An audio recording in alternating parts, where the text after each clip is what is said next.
Welcome to the Virtual Ball Boys podcast. My name is Chris, and I am joined once again by my good friend, Matt. It's the most wonderful time of year in college football land, where the Alabama fans and the Auburn fans square off. Michigan, Ohio State, all the big ones. And then in the Big Ten marching band group that I'm still a part of on Facebook, Iowa and Nebraska band kids arguing with each other. Not about football, but about which state's corn is better.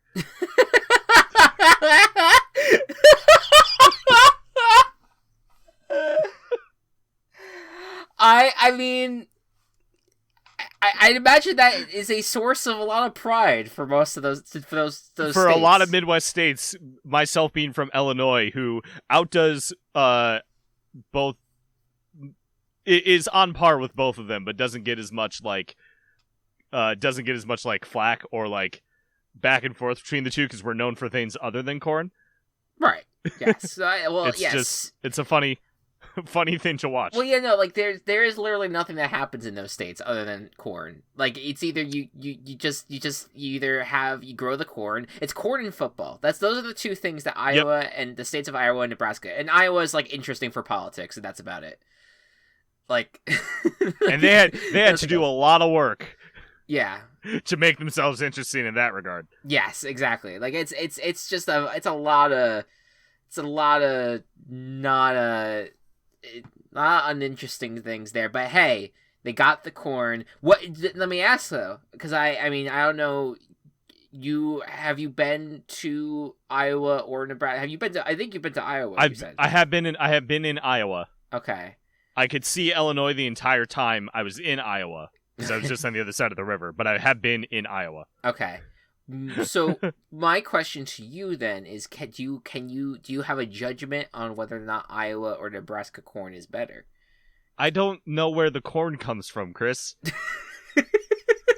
It comes from the ground. They're rich. It comes from the ground. It comes from a farm. I don't necessarily know. Like, I don't go to Iowa and say, "Hey, let me get some corn." I can get that in Illinois. That's true. Is the corn in Illinois good at least? Amazing. All right, good. That's good. That's good to know. I'm just saying. Like, I wonder what's in the soil for that makes it. What's the difference between Nebraska and Iowa corn? That's like that. I don't fucking know. But harder. A lot of their arguments measure quantity and not quality, and a lot of people are quick to point that out, which I agree with. Like, Nebraska, you're a bigger state. You can make more corn with the land that you have, but that doesn't mean the corn tastes better. Yeah. So that would be a pro-Iowa argument. Well, I don't know. I don't know the quality. I just like you can't use quantity as an argument for which corn is better. It's not about how much corn. It's not about how much corn. You saw the fucking SpongeBob episode with the Krabby Patties against King Neptune. Yeah. No, I was just gonna say, like, this is what happens when people overcompensate. They think they can use it as an advantage, but it's just like, no, you're just hanging it all out. It's not great. My corn cob is bigger than yours. And on that note, welcome back to the Thanksgiving edition of the Virtual Ball Boys podcast. Gobble gobble. This is gonna go up on Thanksgiving. It's gonna be the morning of Thanksgiving, 9 a.m. So right as the parade is starting, I hope you're listening to two dudes just talk about corn. About corn. So can I go ahead. Do your thing first. No, I was going to mention, hey, I am an alumni of the parade. I know. Yeah, that's great. I still can't believe that happened to you. I'm happy, and I wish I think that when it happened, I remember recording it, and I did want to try to see if I could find you on the NBC broadcast. I don't think I was able to do that. I was not there, nope. No, but you ended up blending in, but that's still really cool that ended up happening. What I was going to say was that there's been a theme with this week's NFL coverage that I've noticed. That it seems like every single press conference for players, mainly players. I don't know if there was any coaches necessarily involved. Talking about what is the most overrated Thanksgiving dish? And I want to know your take on that. What do you think is the most overrated Thanksgiving dish? If I just came out and said corn, how would you react? I mean, I wouldn't be. I would not be surprised. It's not corn. But I would. That would be very funny. So it's weird. And I think you're in a relatively similar boat to me. I'm a picky eater. Yes, I'm particularly very picky. when it comes to the vegetable side of things. Yes. I don't usually fuck with that. So like I can skip the green bean casserole. Now you know what's funny. That is green bean casserole is like my favorite Thanksgiving. Oh, it is my favorite. I love it very much. I think it's because I think it's the way that my mom makes it because it's the green beans are cut like they're like almost like noodly, like so they're not even. It's not like these like thick cut like they still have like the beans inside them necessarily, like green beans. Like this is like these are just like very like thin cut green beans with in the creamy mushroom soup with like the like the. I don't know what they're called. Like they're just dried. They're like dried onions, but like they're like the fried onions that they top on top of it. It's so good. It's like an amazing combination, and like that is like the one thing I eat. For me, it's turkey. I really okay. I like turkey, but I always find it to be so. It just doesn't have a whole lot of flavor to it. For at least that's not a critique on like who makes it or who's like preparing it. I feel like turkey just ends up being one of those meats that just doesn't have a ton of flavor compared to other meats. Like I would prefer a chicken. That's why I usually go dark meat. Yeah. Dark meat's better for me on Thanksgiving. Yes, I always go for a leg. I usually don't do like a white meat. Turkey because it's too much. I also think like not big on the cranberry. I know people like the cranberry. I don't understand the concept of cranberry sauce, especially when it's like served just right out of the can. Is it a solid? Do you just like take a chunk out of like it's still got like the can indent in it too. So do you just like take a chunk out of it? I've never had it, so I don't quite know. It's been so long. I'm too afraid to ask. I don't. To be honest with you, I don't even know either. It feels like it is liquid, but then when it comes out of the can, it seems like it's a solid. I don't know. Is it a prank? Maybe. Maybe. I don't know. It is. Cranberry is an enigma to me that I don't think that we have been able to crack. So in honor of Thanksgiving, we will be talking about things that we're thankful for this NFL season. And of course we will go ahead and pick the Week 12 slate. It's weird, like usually at this week would be the week when we're like, all right, everyone's caught up with each other. Everyone has played the same amount of games. We're all speed ahead till the end. Like this is the turning point of the season where it's just the push to the playoffs.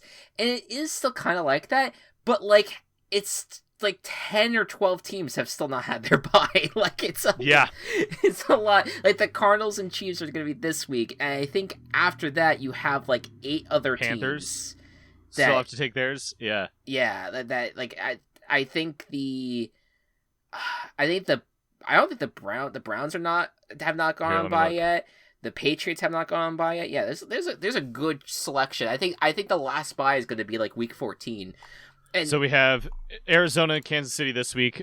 Week 13 is Carolina, Cleveland, Green Bay, and Tennessee, and then week 14 Indianapolis, Miami, New England, Philly. Yeah, that should be the last of it. I don't think week 15 has any byes. Nope. Yeah, so it definitely feels like this Thanksgiving weekend doesn't have the significance as maybe in past years, but it's definitely still like, you know, all right, well now we're turning into the colder weather, and now you're gonna see like I think you're gonna start to see game plans change, because that's usually what happens with like the tie-ins when Derrick Henry would be healthy. Like he would start to really pick up steam, and now I feel like Jonathan Taylor, is gonna now he's already been playing out of his mind. He's gonna pick us to be like, I feel like the running games specifically are gonna get very good. So it's gonna be interesting. We'll see what's gonna happen this week. We're gonna pick our games, and we'll be talk about what we're thankful for. But first things first, let's recap week number 11, and we're gonna start with the game of the week. It was a solid week. It was nothing amazing. But there was one game that I felt like stood out amongst all of them, and that was Steelers at Chargers. I thought that was a wild game. I thought that it seemed like the Chargers were going to get away with it, that they were up 2 scores, that everything was going to work out, and then they botch a punt, and the Steelers recover, and then the Steelers end up tying the game, and it all came down to the Chargers being able to throw to Mike Williams, and Mike Williams breaking free for the go-ahead touchdown. And it was an example of the Steelers, despite having a good defense, just still having struggles being able to finish games. And then the Chargers, who have been struggling as of late, hopefully maybe getting on the right track. What was your thoughts on this game? Yeah, I've been really sleepy at nights lately. So you missed I don't always catch the ends of games. Yes. So this one was like, all right, this is gonna third quarter. I was like, okay, the Chargers will probably win this one. There's a chance the Steelers do something funky out of nowhere, and I'll miss this. But I'm too goddamn tired to think, so I'm just gonna go to sleep. And guess what? The Steelers did the fucky wucky. Yep, the Muth got Luth. Yeah. Yeah. No, yeah. So the Steelers.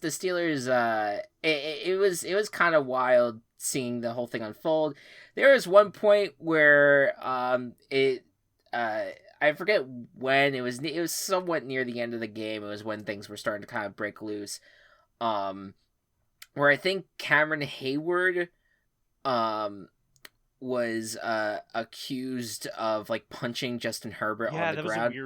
That was a weird thing. He explained it afterwards, and I was like, okay, I get it. Yeah, no, it was a camera angle. It was a camera angle. Like, remember, like, when, oh, man, was it, I forget what game it was, but remember it was the game where there was a kicker that kicked a really long field goal, and it looked like it bounced off the uprights? Oh, yep. Yep, and then it didn't get anywhere close. It was not anywhere close. It was like it didn't even, it like barely touched the end zone. It was kind of like that, where like the optical illusion of kind of like where the cameras are positioned just kind of made it look a lot worse. It got super liminal on us. Yes, super liminal. There you go. Yeah, shout out to Pillow Castle. I just thought this was a great game. Vikings Packers also I thought was I consider that in this conversation as well. Was just a very, it seemed like a weird game that ended on a Vikings field goal, and luckily for the Vikings they ended up pulling it out because they've had a run on games, man. They've had one of the most like wild stretches I've ever seen for an NFL team, of just constantly not making anything easy for themselves. That's just how the Vikings work. Yeah, as an organization, to be fair. Yeah, it's just but this season in particular has just been insane. But happy for them. They seem to be getting on the right track. Blowout of the week, and this could also be considered a chaos of the week as well. Colts at Bills, 41-15. Speaking of Jonathan Taylor, Bills are, I mean, you could talk about their offensive issues that have happened with them, but they have trouble when they are facing a star running back. Yeah, it is. You're right, Derrick Henry earlier. Yep. Yeah, it was wild to see this. This was also a scorigami, which is fun to note. Yeah. Been a few of those past couple weeks after like not having much this entire season. So with this, seeing the Colts do this is kind of wild because they seemed just as strong against the Jets as they were against the Bills, if not stronger. Yeah. This was. I mean, I don't.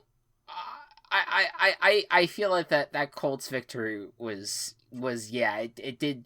That Colts victory over the Jets felt like very powerful, and this felt like it was like the sequel to that. I don't know if it was to that far of an extent, but it is concerning for Buffalo, where it's like, oh man, they made us look like the Jets. That's not good.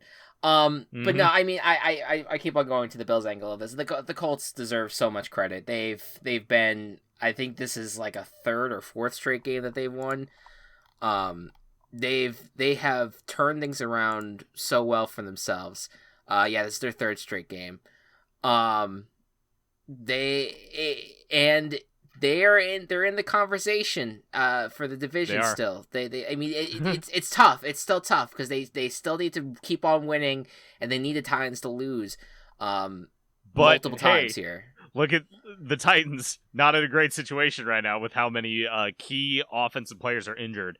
Brown and Jones are out. Henry is out. Yeah. One of their offensive linemen is out. Tannehill cannot do it all on his own. Yep. He's a great player. Cannot do it all on his own. So, totally possible that the Titans slip, and pretty likely, I think, that the Titans could slip. Yep. And speaking of the chaos of the week, the Houston Texans, they finally get on the chaos board here by taking down the Tennessee Titans. And it's kind of what you and I have talked about, and many people talked about, too, of like, Tyrod Taylor makes this a different team. It does. He absolutely does. It is a different team when Tyrod is playing. Yeah, he is playing very well right now.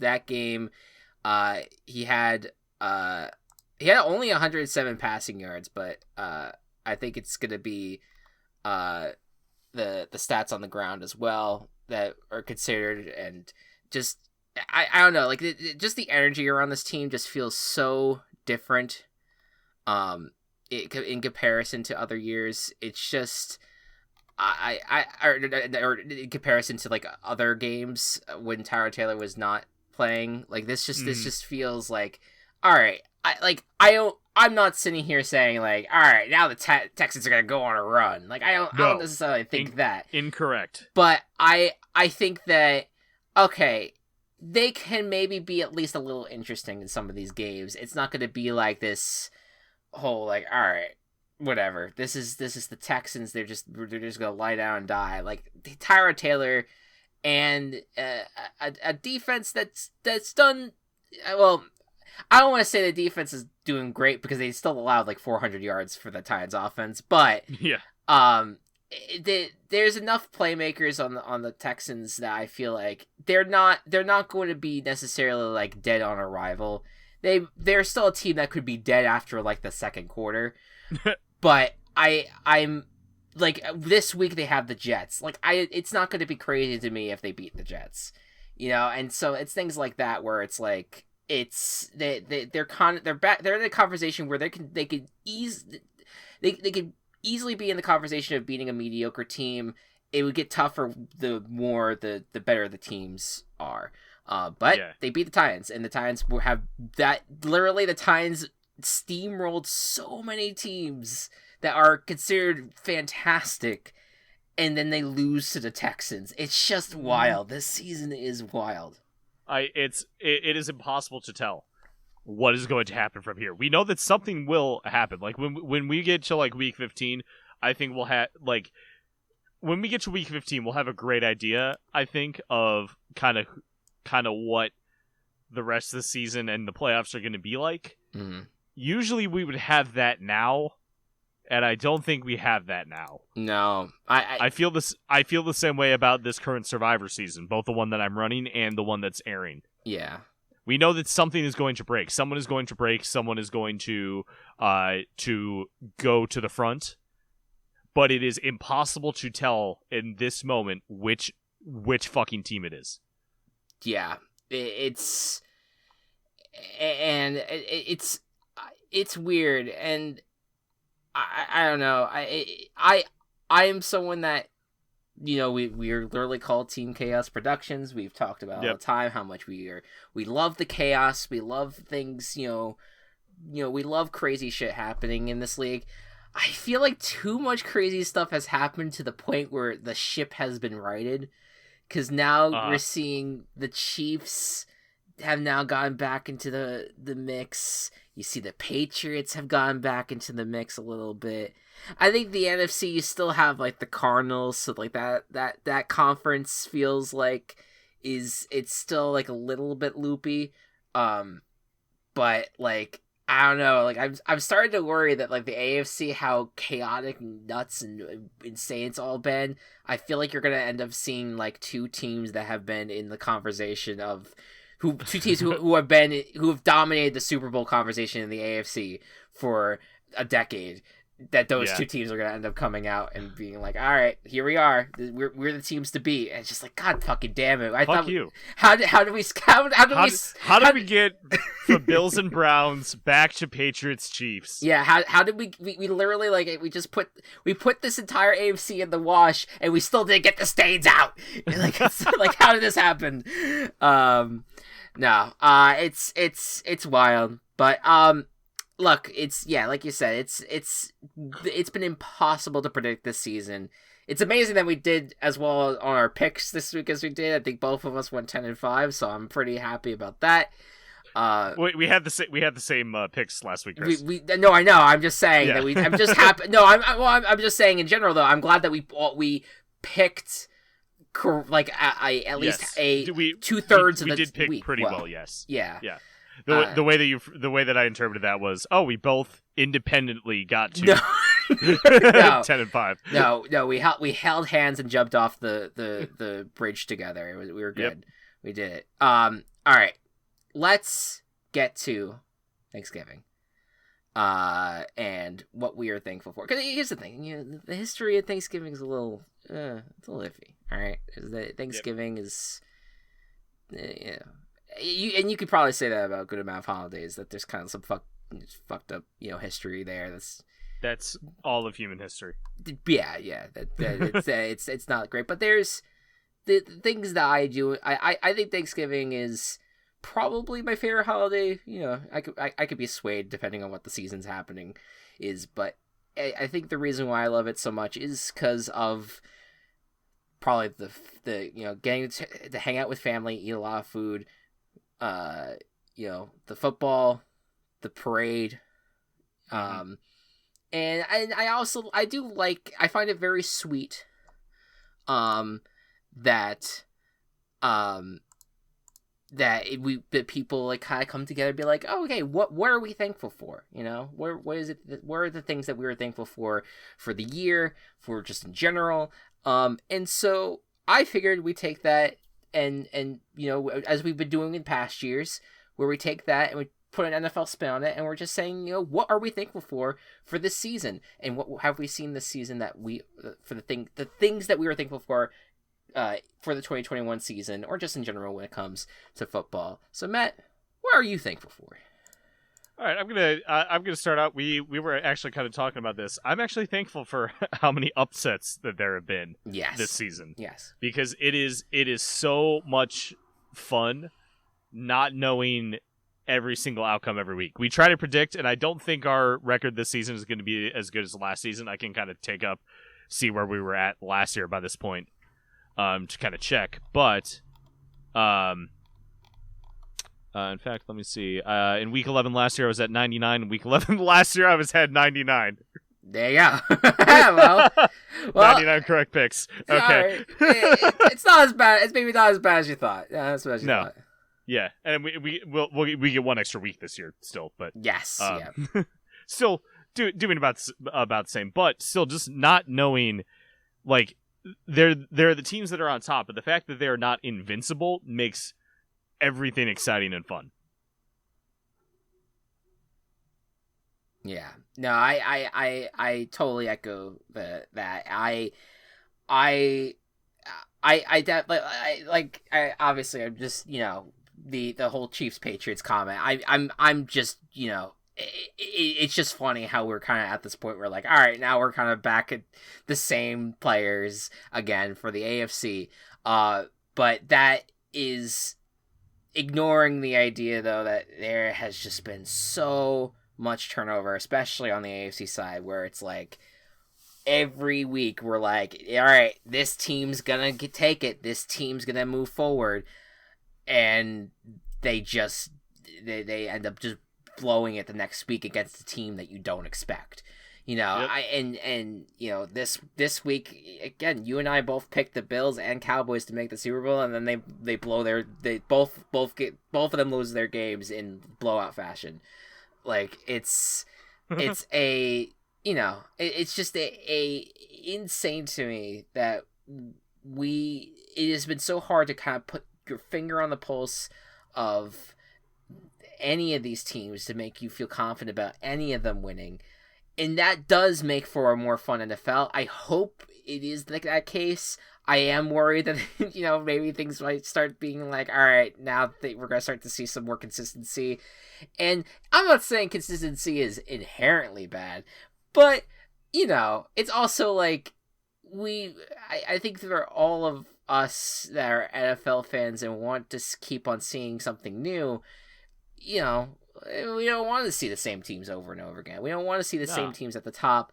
And so it's been fun seeing the lesser teams have their way with the supposed juggernauts. And I'm hoping, though, that it kind of keeps on moving in that direction where now that you're seeing some teams start to kind of like separate themselves a little bit, they get pulled back into the foray and you know, you start to see some teams kind of, you know, get their we start to get back into that murky territory of like, all right, we have no idea what's going to happen. We have who knows what's going to happen for any of these teams moving forward. Yep.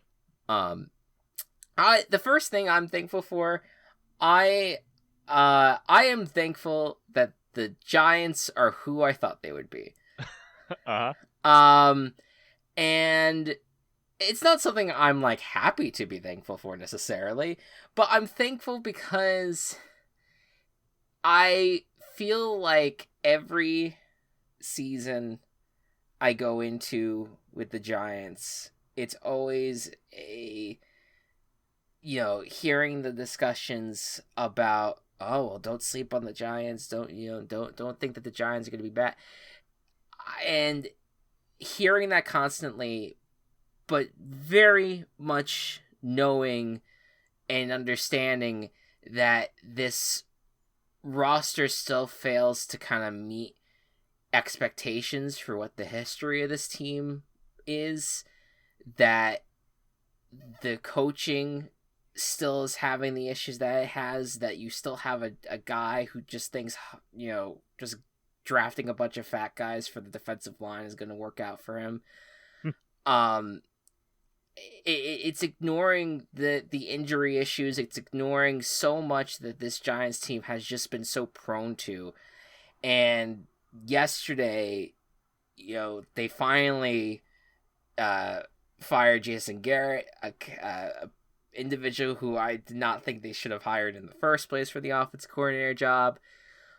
But to me, it's just the start of, I feel like, just wholesale changes this franchise just desperately needs. And I recognize that the Giants are a team that is very much should be grateful for the fact that the fans have 4 Super Bowls compared to many other franchises that don't even have one. I recognize that, but I also sit here and I'm just saying that, like, it's kind of because of that it makes the last decade so frustrating. Mm-hmm. I am thankful that we're starting to see this crumble. Jason Garrett being the first casualty, and then maybe hopefully we start to see more changes, because I think that this team just needs a fresh face to run this organization from the top down, and I mean the very top, because I know that a lot of Giants fans are just hold the Maras in high regard. I just don't get it anymore with them. I think that they are I think that John Mara is just this curmudgeon who just doesn't want any fun in football, is one of the main people who are saying that we need to make sure that we have these taunting penalties, handed out so that way kids are not, affected by the way that these football players play, which is just absurd. He needs to go, and so does pretty much everyone else in that Giants organization. And I just this team needs to be taken care of. But I am thankful that we're starting to see that they are who I thought they would be, and we're seeing it now. And I'm hopeful that maybe, just maybe, we're gonna see change in January. But I doubt that will happen necessarily. Any thoughts on that, or you want to just do your next thankful? Yeah, I want to do my next thankful. Yeah. Because I feel similarly about the Bears. Yeah. Right now, but I would just rehash a lot of the shit that you said. So yes, pretty much. I understand that. So this is an interesting take. I am glad that there's a general air that people have of hey, fuck you, when players do shitty things. And I'm specifically talking about Rodgers, where we can get all the right wing idiots out of the room. Yes. For the most part, the overwhelming response to Aaron Rodgers is, "You are a selfish idiot. Get off your fucking high horse." Yeah, and that has been a good indication and a good widespread response. I think that I'm faithful for that. Or thankful for it, that for the most part that's kind of been a general response when players do something bad, that the league is not the league, but fans are generally on the side of, hey, that was a shitty thing to do, fuck off. It's really funny because I have a very similar thankful statement here, where it says people willing to call the NFL out on its bullshit. That's who I'm thankful for.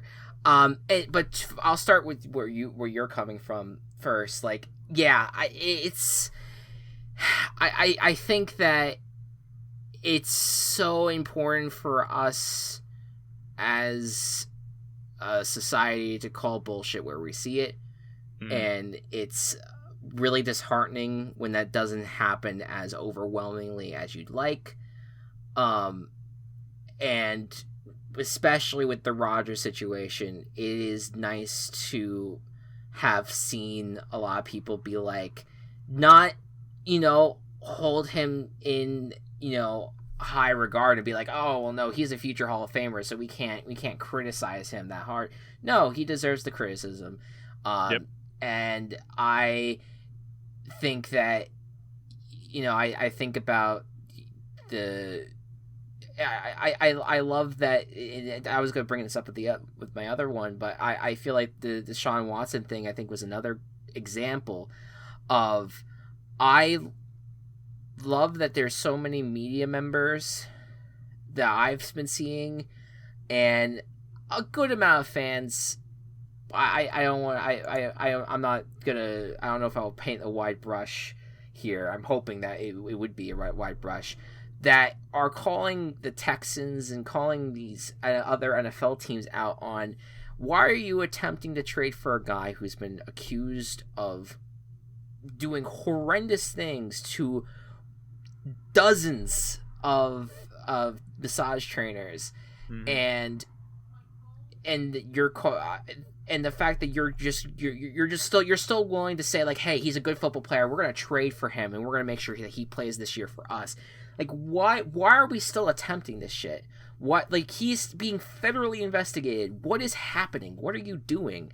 It does not make any sense. And I feel like I'm glad to have seen more people have that take and be like, what are you doing? This is horrible what you're doing. And not as much, well, oh, well, he's a good player who would change this organization for the better, but he just has to clear up a few legal issues. And it's just like, go fuck yourself. It's not just legal issues. He's hurt people's lives, man. Like, it's ridiculous. So I'm completely with you. I love when when players are held accountable for their actions, and I love when, and this, I especially love when it's the teams themselves that do shitty things when they're held accountable. And that brings me to what I was going to talk about specifically. I want to commend the Washington football team employees who are trying to hold the NFL accountable for their investigation into the Washington franchise, and how they are trying to make sure that those documents that the NFL is trying to hide away and keep Schneider, in this like nice light, and that all they did to him was just fine him a few $1 million. Like, I'm glad to see them speaking out and pushing back and saying, no, reveal your investigation, because there's some bullshit there. I'm thankful for the, people who are trying to fight back against the NFL's, racist handling of the disbursement of payment for the concussion settlement, and how they, how people are calling them out on basically paying black players less because they think that they're dumber. Again, the Deshaun Watson thing, like, I'm glad that people are holding the Texans and the other teams accountable for not trading for them. Like, this sport, this league is so toxic and so riddled with shitty things and unfortunately shitty people, and it sucks. And I am thankful for the people who are still willing to take a step back, stop thinking about things only in terms of what will it mean for the football game I'm going to watch on Sunday, and instead looking at it from a human perspective and continuing to call them out, because we can't just keep on letting this shit slide and letting it go. We can have our fun. I love doing this podcast because we can have our fun with, you doing our picks and talking about football. I love it. But I will say, like, over the years, my love for this sport, I mean, granted, it's just because I have other hobbies, I'm into other things, but I've been very much disheartened by a lot of the stuff that the NFL has done over the years, that it has really made it hard for me to kind of stay, like, super invested in everything that they're doing, because it's a lot of shittiness. It's a lot of fucked up things that they do behind the scenes that they need to be called out for. And I'm so thankful for people who are going to hold their feet to the fire, or at least try their best to. It's hard to go after a big corporate organization, but I think that it's not a fight that isn't worth fighting. I think it is. Absolutely. What's your last thankful? Last thing, this seems like a pretty minor thing, but I think it's been really important, and I think I pay more attention to it being a fantasy player. 3-week IR. Okay. Is really nice. Yes. It allows players to get back a lot faster. Allows for like minor injuries to it allows for players with minor injuries to stay off a little bit without having to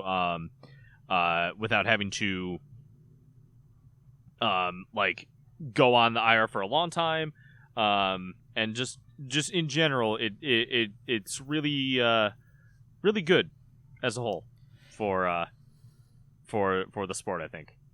Yeah, it gives players the chance to not have to give up on their season. It gives the chance for teams to be able to fill roster spots as well with healthier players. Yeah, it's super nice. It's just it's a common sense thing that should have always been in place. Yeah. And I'm glad that it kind of is moving, and it's moved in that direction. Like, hey, maybe we shouldn't, maybe think there's a gray area when it comes to injuries, and that maybe we should allow for players to, be able to take a few weeks off to rehabilitate themselves before they have to go back on the field and smash into other players. Just a thought. So yeah, no, I'm completely with you on that. My last thankful from the NFL perspective is just, I wanted to just shout out again the Around the NFL podcast. Just a podcast that I've listened to for a long time. This year has been particularly tough for them, as I talked about in February with the passing of one of their co-hosts, Chris Wessling. It was a very hard road for them to kind of still be able to do their shows without him, and to know that he was never going to come back. And it's been really nice being able to still be able to listen to them, and they're still trying their best to have fun and enjoy the season. And I'm just grateful for them. I don't consume a lot of NFL media anymore, not to the amount that I used to. So to still have them in my lives and listen to them and know that they're even though through heartbreak and through just the trauma of having lost such a good friend, as well as a co-host, that they've still been able to do such a great job and still have a great show, and still have a lot of people come on and support them as in like a guest fill-in slot as well. So it's been great. It's been really, I'm so proud of them and all the things that they have achieved this year. They have like a 2-hour TV show now too. Like, it's just they're doing so well for themselves, and so I'm just thankful for them as well. And not to get sappy, but of course I'm also just thankful for you, Matt, and I'm thankful for all of our friends, and my family. I'm thankful for you as well. And I this year was, I obviously it was still tough, but last year, I mean, I don't know if anything could compare to what last year was like in terms of just the craziness with the pandemic and how, I mean, obviously we're still in it, but things have gotten better. But it's been a long year. I've been trying to knock out this master's degree that I'm working on. And I'm very thankful for everyone's support, from you and Walsh and Gabe and obviously, and Kelsey and Anthony as well, and everyone in our friend group, and yeah, I'm very thankful to be in the situation that I'm in, and it's a lot of it's because of you guys. I really appreciate that, Chris. Yeah, absolutely. I'm thankful for you as well, and all of you as well, because I have a lot of very dumb creative ideas, and often drag y'all into them. And they're just creative ideas. The dumb moniker is not necessary. Okay, I appreciate that, but a lot of just out there ideas. How's that? Sure. That's fair. That's fair. Yeah, and I appreciate the support with them, and glad that we can all support each other in our endeavors. Yeah, absolutely, man. It's been such a, I don't want to sit here and be like it's been a great year, because I mean, obviously there's still the shittiness around it, but I feel like I'm so proud of what we've been all able to achieve, and it with our shows, and with just even in our hobbies and the things that we've been working on. Like, it's been so cool to watch Walsh and his rise as a podcast editor, and like he's just become a juggernaut in the podcast industry. Watch out, folks. But like, yeah, it's been so cool to see everyone like do things that they love. And so I'm very thankful for all of, like, everyone to be able to that we're all here for each other to give a positive energy out. Yeah, and thankful to all of you guys for listening and supporting us in this very strange podcast of football and tabletop stuff, and just it's what a podcast this is. It has been 2 years since we started Team Chaos Productions, and we would not be where we are today without the help of Anchor. You've heard us talk about it all the time, but let me remind you, this completely free platform gives creators the tools that allow you to record and edit your podcast from your computer or phone. Once done, Anchor will distribute your podcast to Spotify, Apple Podcasts, and many more so you don't have to. You can also make some money on the episodes with no minimum listenership. It's everything you'd ever want in a podcasting platform, so download the free Anchor app or go to anchor.fm to get started. Happy podcasting. Hi, my name is Matthew J. Walsh, the host of the Over Heaven podcast, a JoJo's Bizarre Adventure podcast where we'll be looking at each episode of the newest animated Part 6, Stone Ocean. We'll have a variety of guests, from JoJo fans like myself to people who have absolutely no idea what's happening at all. Join us every Friday as we fill the void of JoJo Fridays and celebrate what makes this series great. Knowing what's going on is not mandatory to the listening experience, but might be recommended for a good laugh. Catch us on Twitter at OverHeavenPod or as part of the podcasting group Team Chaos Productions. And with that, we turn the page to week 12, to Thanksgiving week, alright? By the time you're listening to this, most likely, the people who are going to listen to this is going to be listening to this after Thanksgiving. So there's going to be 3 games that we picked that they're going to know the results of. And boy howdy this week, man. I have some takes. Oh, I'm excited. I'm very excited. Because I don't think this was on purpose necessarily, but I think after last week, how we were like, all right, I'm cool with riding the ship. I'm cool with just being like, we'll pick the same games. I'm good with that. This week, I'm in a chaos. I'm in a chaotic You want mood. the chaos. I'm here for the chaos. So let's get started right away here with the Bears at the Lions. We got the noon game out of the gate. This is the Lions, man.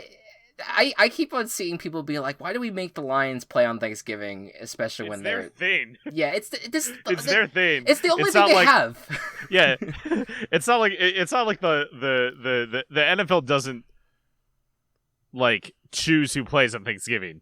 Yeah. It's the Lions and the Cowboys will always play on Thanksgiving. That's what they started doing. It's tradition. You just have to accept it. You don't have to watch it if you don't want to. You know what I mean? Like, it's kind of like, Yep. But besides, why wouldn't you want to watch Jared Goff run around trying to avoid the Bears defense? I mean, come on, like there's just something great about that. While you're eating some like nuts in your early lunch, hors d'oeuvre endeavors. I guess I don't know. What do you think is gonna happen in this game, Matt? So this could be a backup quarterback battle. I think Jared Goff was cleared. Okay, I saw he was officially listed as questionable, but I think versus Dalton. I could be wrong. I thought that was the case, but but still, this is one of the few times that the Bears are going to be able to have a chance at winning, and I need to pick the Bears here. Yes, I'm not as confident as I should be, but our defense is still good, even if a little bit injured. We stopped Baltimore's run game. I think we can stop Detroit's. Yeah.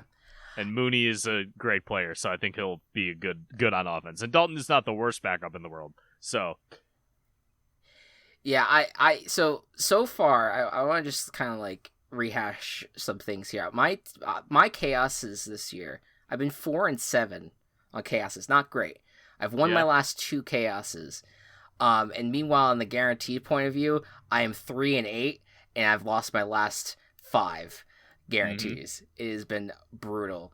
And so, with the way that trend's going, right, where the trends have been moving, I feel like I want to do both of these teams a favor.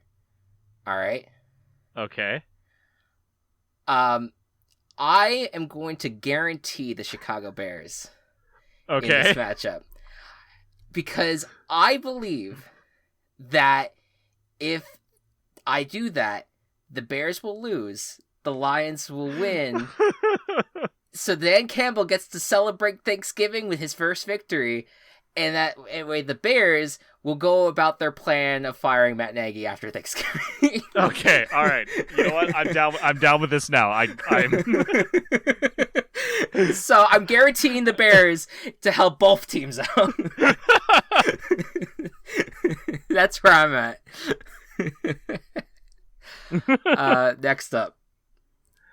All right, next up, next Thanksgiving game, we have the Las Vegas Raiders taking on the Dallas Cowboys. Dallas Cowboys, very injured, could potentially have CeeDee Lamb back, but will not have Amari Cooper. Unvaccinated. Yes. Zeke also a little banged up. Will their offense still be able to do enough in this game? I think so. The Raiders are starting to kind of reach that territory of where they usually are around this time, where after starting a little hot, being a little frisky, they end up dropping the ball down the stretch and making it a lot more difficult on themselves and end up with a mediocre record. And I feel like the Cowboys, They have had it rough with injuries. They did not do well against the Chiefs, but I think that this is a good bounce back game for them. Thursday games are a hard game. It's a hard thing to have your Thursday night game be your bounce back game, but I think for the Cowboys, as good of a team as they are, I think that this is the chance that they do it. So I'm going to go Cowboys here. I'm also going Cowboys. It seems like should be their time. Yep. It should be, anyway. Should be. If it's not, wee woo. Yeah. The Buffalo Bills at the New Orleans Saints. Feels like the Saints host the primetime game like every single year. Happens a lot, yeah. Yeah. What was last year? Because last year was going to be Steelers Ravens, and then they had to delay it. That's right. Yeah. I remember that now. But yeah, so the Saints, I feel like this is like their third straight like Thanksgiving primetime game. And they are coming off of just losing constantly. But the Bills are also currently or just starting up a losing streak again with their loss to the Colts. Both teams need a win here. What do you think is going to happen? I feel more confident on the Bills than I do the Saints right now. Alvin Kamara is a little banged up. He may not play, which is a big bad thing for the Saints. Mm-hmm. So I feel confident with Buffalo here. Yeah, I've been thinking about this a lot, and I feel like, man, because I did have Team Chaos here written for the Saints, but the Alvin Kamara injury might change that. Let me. I'm trying to see because I have some radical picks here. I'm gonna switch my pick to the Bills, I think. But I might go back to the Saints if I can't think of a better chaos candidate here. Okay. I need to look at a few things real quick. But I'm a little bit like I feel as if the Saints are the Saints have so many issues that are beyond just like Trevor Siemian. Like I don't think Trevor Siemian is their main issue. I feel like their offensive line is not protecting him well. I feel like his weapons keep on dropping the ball. The defense is not doing a good enough job stopping the ball. Yeah, I'm gonna go with the Bills, and I'm gonna maybe see if I can think of another chaos here. I'll go with the Bills. All right. Next up, we have the Pittsburgh Steelers against the Cincinnati Bengals. Steelers almost coming off a win against the almost coming off against the win against the Chargers. Bengals coming off of their win. How do you think they'll do head to head? These teams are both in a bit of a weird situation right now. Yeah, I think the Bengals got the bye at the right time because they had. I feel like the bye kind of helped them right the ship a little bit against the Raiders. It would be wild to see the Bengals sweep the Steelers. But I do think it's gonna happen. I think the Bengals take care of business here. Because I just don't have a lot of faith in the Steelers team there. I don't know what their current injury situation is for their defense, but I do think that they kind of, I think they continue to do what they have been doing on offense. Hopefully their defense plays a little bit better this week. Yeah, I think I'm in the same boat. I'm going with the Bengals. All right. Next up, Tampa Bay Buccaneers at the Indianapolis Colts. This matchup it's going to be a battle between Jonathan Taylor, Tom Brady, two offensive players who, Brady has not been hot as of late, but he was hot later in the year. Let's say it's a battle between like early MVP favorite and now maybe a late MVP sleeper. Yeah. Whereas Jonathan Taylor's maybe sneaking into that conversation. What do you think's going to happen? That'd be wild if Taylor won MVP. He could. He's playing that well. He is playing that well, and I think he's going to continue to do it. The Buccaneers are a hard team to run against. Will they be missing Vita Vea for this game? I know Vea's been out. I think they are. I could be wrong, though. All right. I'm going to assume that Vea is still out. In which case, Jonathan Taylor is going to demolish this Buccaneers defense, and I'm going to team chaos the Indianapolis Colts. I am also picking the Colts, but it's not as a team chaos. I had the Colts written down here as a pick, but I there's something about the way that Taylor's been playing as of late, especially at home, that I feel like the Bucs are going to have a trouble slowing it down. I think that I know that people kind of got back on like the Buccaneers train after the Giants game, but remember, it's the Giants. So yeah, I'm going Colts.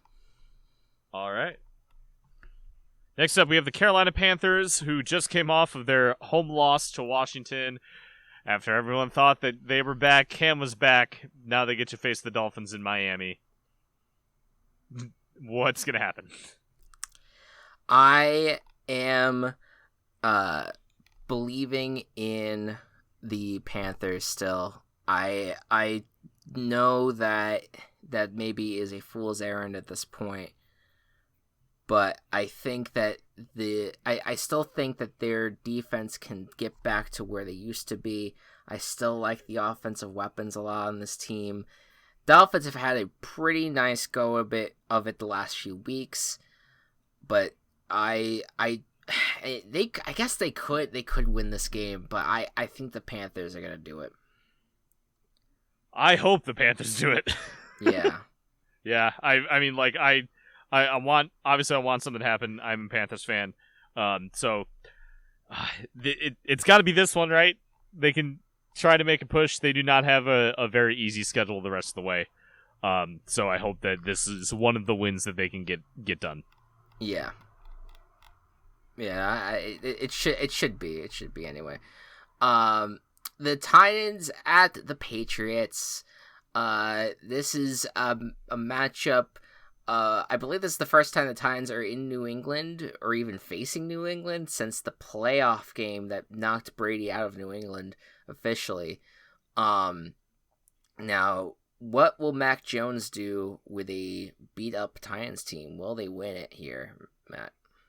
Absolutely. I do not have a ton of the faith in the Titans right now. The Patriots have firmly established themselves as one of the contenders. They're winning the division right now, which, boo. Hate to see it, but it's what's happening. So I think the Patriots are going to win. Yeah, I was looking at this as a potential chaos here, but I think the Patriots are going to take care of it here. So I'm going to go with them. Way too beat up. Yep. Next up, the Philadelphia Eagles take on the New York Giants. Eagles themselves on a bit of a hot streak, but could potentially be in playoff consideration, which is a wild thing to say at this point in the year with how bad Jalen Hurts has been playing most of the year. Versus the Giants just lost their OC, which is going to be a boost for them. How do you think this is going to play out in the end? Well, he had a rough start, but Hurts is playing very well as of late. The run game generally has just been really, really good for the Eagles.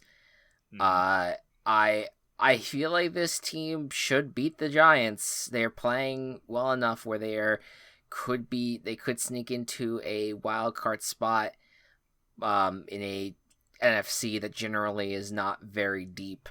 But I think they look at this Giants team. With Kitchens now being the single caller for the Giants, I putting his head coaching tenure aside, that he was a very good offensive coordinator for the Browns. So maybe there's something there where the Giants can get something going because they are getting healthier. But I think the Eagles have been doing really well. I think they take care of business. I'm in the same boat. Let's go Eagles. There you go. Atlanta Falcons at Jacksonville Jaguars. Both the Falcons have just been miserable as of late. Jaguars have not been able to win. They won against the Bills, but they still have not been able to carry that momentum after they got beat by the Colts and the 49ers. What do you think's going to happen here? This is an interesting matchup, but the Falcons are weirdly in a decent position. Not a great one, but they're not terribly off compared to the Jaguars. I feel bad for Jaguars fans, but it's not going to happen. I'm going to go with the Falcons. I think I'm going to switch this and go. I'm going to go Jacksonville here. Okay. I'm going to Team Chaos them. It's 2.5 underdog, but I think with the record in mind, I don't know. Do you feel like do you feel like the Team Chaos should not be here? Let me check the spread. The spread's 2.5. Ooh, this is Jaguars. I'll let you chaos it. You let me chaos mine. So yeah. I just think I feel like with the Jags, it's kind of one of those things where they don't feel like they're going to win, but I feel like this should be a situation where they do it, though, because I feel like the Colts and 49ers are a little bit hot right now, where the Falcons are miserable at the moment, with the Cowboys and the Patriots just demolishing them back to back. Yes, those are two great teams, but I feel like Jacksonville are just. I feel like there could be a little bit of optimism there that maybe, like, all right, we couldn't do it the last few weeks, but we didn't necessarily get blown out the last few weeks. I mean, yeah. It wasn't terrible losses. Maybe last week was bad, but I feel like there's a chance here that Jacksonville takes it. So I'll go Team Chaos Jaguars here. Cool. Kamara officially out, by the way. Yeah, no, yeah. So I'm okay with going Bills then. All right. New York Jets take on the Houston Texans. The Houston Texans, coming off of their very decisive win against the injured Titans team, will they be able to do the same thing against the Jets, who will get Zach Wilson back, I think? I think so. I think the Texans Texans are just a little bit more friskier than the Jets. The Jets just feel like they are waiting for this season to end. And I think that the Texans should do it, but I don't know. There's also they've also been a disappointment. Not even a disappointment. They've been played to expectations. Yeah, this season in terms of not being that good. Yeah, I'm thinking I'll never get the chance to do this again, so I'm going to guarantee Houston. I was going to do a different guarantee. Oh, all right. I like it. But, yeah. No, this feels like that. Why the fuck not? No, I feel like that's a very good guarantee, because when just considering the fact that, like, oh, Zach Wilson's coming back from an injury, forcibly so a little bit, because they lost two quarterbacks to the COVID protocol. And when do we really think that Zach Wilson just like, all right, now I'm gonna get to the level that people want me to be? I don't know. I guess we'll see, but I'm with you on the Texans. The Chargers at the Broncos. This is an AFC West rivalry. Should be an interesting game. Broncos are coming off of a bye. Chargers are coming off the win against the Steelers. This division is starting to get away from both of these teams, with the Chiefs now back in control. But what do you think is going to happen? I feel super strong on the Chargers. I don't know if they'll be able to win the division, but still compete and will probably be a playoff team, which they absolutely deserve to be. So, picking the Chargers here. I'm going to defer. Really? I think that the Broncos are they play. I feel like they sometimes play up to their opponents a little bit, or play down to their opponents. Like they have a weird thing where they like it's been very hard to read the Broncos this entire time. They have been so up and down. They blow out the Cowboys, then they lose to the Eagles. They would get blown up by the Ravens, and then beat another decent team. Like it's so weird. It's so unbelievably crazy. They're just one of the weird AFC teams that have amongst the group of weird AFC teams.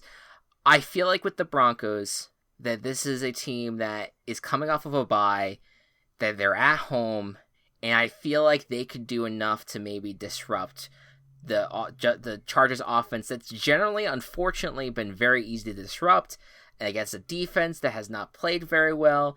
I think the Broncos are a better team than the Steelers are right now. I think the Broncos can take care of business here, so I'm going Broncos. All right. I like it. Los Angeles Rams taking on the Green Bay Packers. This is a really nice matchup, and the one that I will probably be watching in the afternoon on Sunday. The Rams, they're coming off their bye. Packers coming off of their loss to Minnesota. Aaron Rodgers dealing with a toe injury. A lot of key players missing. Yep. How do you think that's going to affect the overall game? This is probably the toughest one to pick this week. I feel like the Rams are going to have their Bengal moment, in the sense that they kind of skid themselves into the bye in a terrible loss, and in multiple losses back to back, and I think that they come back, and in a game where it seems evenly matched, I think that they bounce back and they have a really solid game. I just think that Sean McVay is too good of a coach to. I mean, this is a tough battle though. Sean McVay versus Matt LaFleur. Matt LaFleur has been a fantastic coach all year. It's a very tough battle between coaches. I just think that the Rams are too talented to lose a game like this where you have a Packers team that's too beat up. So I'm going the Rams. I am also going Rams. I feel very confident on it. The Minnesota Vikings at the San Francisco 49ers. Vikings, they're frisky. They're going to make any game close. 49ers are a bit frisky. I believe they've won 2 in a row at this point. What do you think is going to happen? I think the Vikings are really going to continue this. I'm surprised that more people are picking the 49ers here, but the Vikings becoming more consistent. Justin Jefferson and Adam Thielen, both fantastic receivers. Kirk Cousins playing well. This is good. This is a good team. Yeah. 49ers' faults are a lot. Right. And I think, too, I feel like the 49ers are a team that I feel like they have... They just have Sean McVay's number, where that in retrospect makes more sense why they beat the Rams. And then their next win was against a Jaguars team, which I know I just picked them, but against a Jaguars team that isn't necessarily all that impressive. This is a big challenge for the 49ers.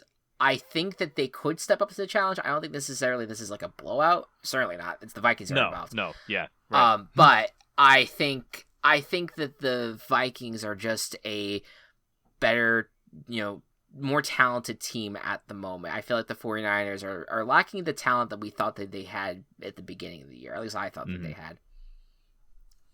All right. Ready for the next one? Yes. Fuck you, Baltimore. If you're dumb enough to buy a new car this weekend, you're a big enough schmuck to come to Big Bill Hell's Cars. Bad deals, cars that break down, thieves. If you think you can find a bargain at Big Bill's, you can kiss my ass. What is happening? Baltimore facing Cleveland. Okay. Sure. Are you gonna where is this from? I'll show you later. Okay. All right. Well, I was just not ready for "fuck you, Baltimore." That maybe took my breath away, and then everything else was just a blur. So I gotta go Ravens. I mean, this is the Browns are a middling organization, middling team. I think that Baker is kind of realizing that if he doesn't get better with his play, that this is the team, the fans are going to turn on him hard. They already are, kind of. And I feel like the Ravens, with Lamar Jackson back, hopefully, I think they should be able to take care of business here. Yeah, the Ravens were going to be my other my lock before I decided on the other one. So I feel very confident in the Ravens. Yeah. And last but not least, fuck you, Seattle. No, kidding. This Seattle Seahawks at the Washington Football Team. This is a battle of teams that are going in two different directions. It feels like both near the bottom of the league, but Washington Football Team have won 2 games in a row, and the Seattle Seahawks have lost 2 in a row, I believe. Between the Washington Football Team and the Seattle Seahawks, the 2 Washingtons, Matt, what do you think is going to happen? I think I'm going to go with the football team here. It's a weirdly close one because I don't think either team is going at full capacity. But I don't know, maybe another week with Russ back, he'll be a lot better. But Washington is playing better than they have been most of this season. Yep. So I lean them in this matchup.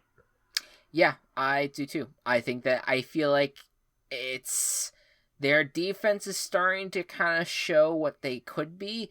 And Taylor Heineke, Twitter account aside, has been playing very well. And he outplayed Cam Newton last week. He is starting to show signs that, maybe this might be a long-term answer for Washington. Maybe. And I think that with the way the Seahawks have been playing on both sides of the ball, but certainly on defense has been an issue all year. They are a team without answers. It is getting late in Pete Carroll's tenure, I think, as a Seahawks coach. I'm also going Washington Football Team. All right. We did it. So we disagree twice, surprisingly. I mean, I was gonna felt like more. I was gonna do the Saints pick, but the Kamara news definitely turns me off a bit. I may have switched to the Jaguars and then maybe switched back to the Saints. I'm not feeling good about that. Yeah. But you could tell that I'm very quick to bounce off the Bills just because they are a team that I want to do so well so badly, and that's why I'm so pessimistic easily about them, because I just don't want to get my hopes up. But I'll just ride the train of the Bills here. But yes, the 2 disagreements are my chaos, which is the Jaguars, and then the disagreement between the Chargers and the Broncos. Was that it, or am I missing something? Or that sounds right. Yeah, because my chaos you also chose. I chose the Colts. I feel good about the Colts. You know what? Let's make it interesting. I'll go Bucks here. I'll switch. Oh shit! Okay, all right. I'll switch. I'll switch. Okay. You know what? No. Fuck. Follow your heart, not the game. I know. My heart says Colts. I'll go back Colts. I'm sorry. Okay. No, it's okay. Because you know what it is? It's like I want to catch. I need to catch up in the pick competition. The thing is, I don't want to take the pick competition seriously, but I also am like, it's good podcast if we do. So I wanted to maybe switch, but I don't know. Jonathan Taylor's winning my heart. I told you the story already about how I did a press conference with him once, right? I actually know. So okay, I'll tell the story real quick. So no, I did when I was still working at a newspaper, I was very grateful that I was able to be a press member at the Pinstripe Bowl. I think it was the 2018 Pinstripe Bowl that was held at Yankee Stadium. And I went there as a media member. It was Wisconsin versus Miami. Wisconsin had a blowout victory. The game was over basically by the middle of the third quarter. And it was mostly thanks to Jonathan Taylor. And I then went downstairs in the Yankees, the hallways of like where the locker rooms are, but where the press conference place is as well. And I watched the final press conference of Mark Richt as the Miami coach before he stepped down. I watched Paul Chryst, I think his name is, of the Wisconsin head coach. I watched him talk for a little bit, and then Jonathan Taylor came out. He spoke, and I actually got a chance to ask him a question because he is from the New York area, and all I did was ask him what was it like kind of returning to New York and be able to get the victory in New York. I forget what his answer was, but I saved the clip somewhere. I'm sure I could, find send it to people somewhere. I've had some very strange, for being at a small newspaper, I had some very strange encounters that I'm going to remember for the rest of my life. Yeah. Interviewing Adam Schefter while my dad's driving me down the New Jersey Parkway, just random fucking shit that has happened in the career. It's a humble brag, I know. I recognize what I'm doing, but it's just I just find it very weird and very strange that that's where my life was at one point. But yeah, so Jonathan Taylor, personal connection to me in that way. I doubt he even fucking remembers me, but I'm happy to see him that he is doing so well, and I have so much faith in him that I hope that he can take down the Buccaneers on Sunday. But yes, what is your Thanksgiving plans, Matt? We're having a few people over. Okay, can be very small. Yeah, I don't know if we'll have anyone over. I mean, I'll have Kelsey and Anthony over from their place, but yeah. Just the five of us, I think, from my parents and Kelsey and Anthony, and we'll all have a grand old feast.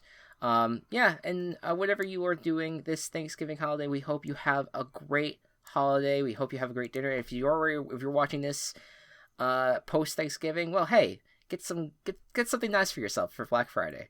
Yeah. You deserve it. You've earned it. You worked hard this year. Thank you all. So, one last thing before we go, and you probably heard it in the middle of this podcast, but we have a new podcast that is going to be coming out soon. I believe, if I remember, it is called the Over Heaven podcast. Yep. It is a JoJo's Bizarre Adventure podcast talking specifically about part 6 of the new season that is coming out of JoJo's Bizarre Adventures. I keep on wanting to put the apostrophe S at the end of Bizarres. I don't know why. But it is hosted by Walsh, and he's gonna have a ton of guests, including me and Matt at some point. So stay tuned for that. We're very, very excited about it. Thank you all so much for listening, and we will see you next week. Good night, and good Butterball. Virtual Ball Boys has been brought to you by Team Chaos Productions. Find us on Twitter at Virtual Ball Boys and find more of our work at Team Chaos Pods.